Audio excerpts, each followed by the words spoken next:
નમસ્કાર દર્શક મિત્રો, હું છું રૂપલ લુણીચિયા. સંપૂર્ણ ન્યૂઝમાં આપનું સ્વાગત છે. ઘર કંકાસના કારણે એક જમાઈએ મોડી રાત્રે ઘરની દિવાલ કૂદી તીક્ષ્ણ હથિયાર વડે ઘર આંગણે સૂતેલ સગી સાસુ પર હુમલો કરી ક્રૂરતાપૂર્વક હત્યા કરી દેતા ચર્ચા મચી જવા પામી છે. જે અંગે પોલીસ મથક ખાતે હત્યારા જમાઈ વિરુદ્ધ પોલીસ ફરિયાદ નોંધાઈ છે.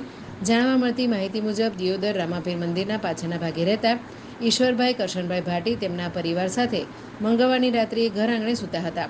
તે સમયે તેમના જમાઈ જામાભાઈ પાંચાભાઈ ચૌહાણ રહેઠાણ એટા તાલુકો વાવવાળા ઘર કંકાસમાં ક્રોધે ભરાઈ મોડી રાત્રે આવી ઘરની દિવાલ કૂદી તીક્ષ્ણ હથિયાર વડે એકાએક ફૂલીબેન ઈશ્વરભાઈ ભાટી પર હુમલો કરતા ગંભીર ઈજા પહોંચાડી હતી. જેમાં મોડી રાત્રે ઈજાગ્રસ્ત મહિલાને દિયોદર રેફરલ હોસ્પિટલ ખાતે સારવાર અર્થે ખસેડવામાં આવ્યા હતા. જેમાં વધુ ઈજા હોવાથી ધારપુર હોસ્પિટલ ખાતે લઈ જતા મહિલાનું મોત નીપજ્યું હતું. બનાવની જાણ વહેલી સવારે આજુબાજુના લોકોને થતાં લોકોના ટોળેટોળા બનાવ સ્થળે દોડી આવ્યા હતા. જે બાબતની જાણ દિયોદર પોલીસને કરાતા દિયોદર પોલીસ પણ ઘટના સ્થળે દોડી જઈ તપાસ હાથ ધરી હતી.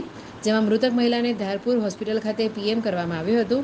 જે અંગે દિયોદર પોલીસ મથકે ફરિયાદ આપતા દિયોદર પોલીસે આરોપી વિરુદ્ધ ગુનો નોંધી આગળની કાર્યવાહી હાથ ધરી છે.